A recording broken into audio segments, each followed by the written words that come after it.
श्री शिवाय नमस्तुभ्यम, श्री शिवाय नमस्तुभ्यम। आज मैं शंकर भगवान का भजन सुनाने जा रही हूँ जो शादी ब्याह में गाया जाता है। आप लोग को अच्छा लगे तो लाइक कमेंट सब्सक्राइब करिएगा। श्री शिवाय नमस्तुभ्यम। गे माई गौराई सन ज्ञानी बेटी के बरेवा मिलले बहुरा।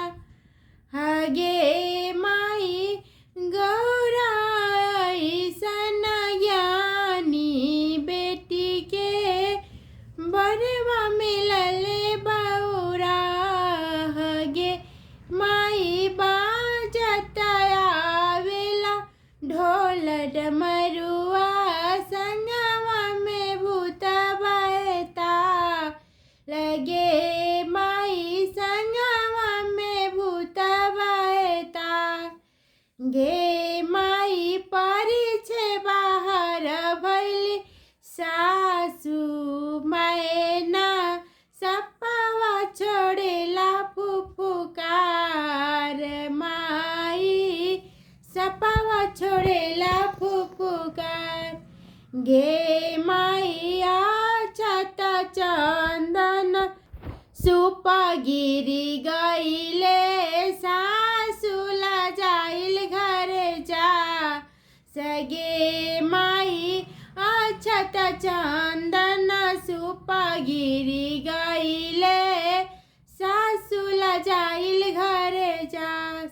गे माई मारऊ खारब कलश फोरब चौमुखी देव बुझार।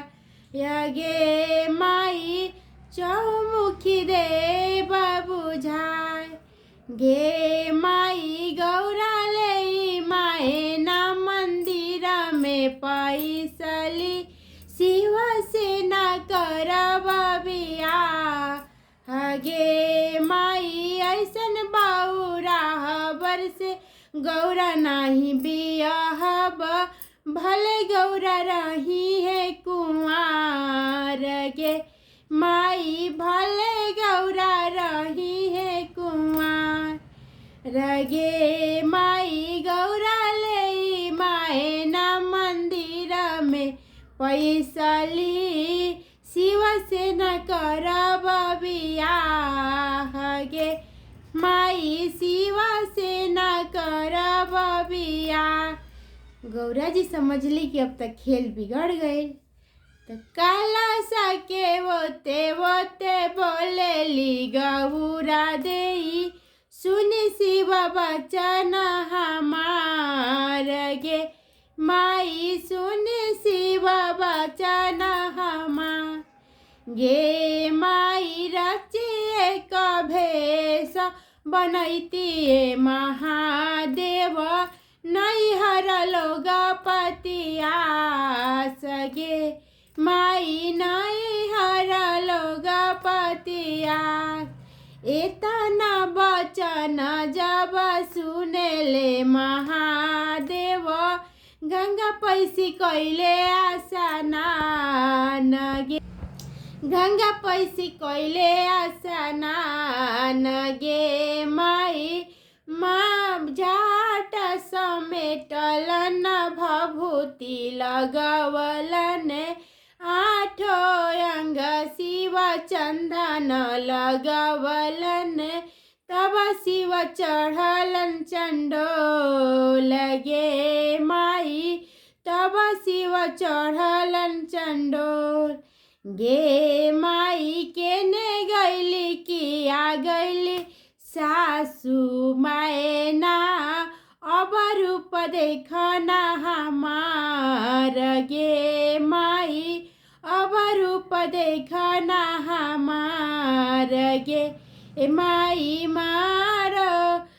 गे माई घर से बाहर भैली सासू मैना मने मने गैली हरसा। गे माई मने मने गैली हरसा। गे माई मार गारबी कलश रखबी चौमुखी देव जराय गे माई चौमुखी देव जराय गे माई गौरा ले मायना चौका पर बैठली अब शिव से करब बियाह ऐसन सुंदर वर से गौरा हम बियाहब नाही गौरा रही है कुआं गे माई अब न गौरा रही है कुआं गे माई शिव से हो खेला बियाह। श्री शिवाय नमस्तुभ्यं। धन हाई हे प्रभु।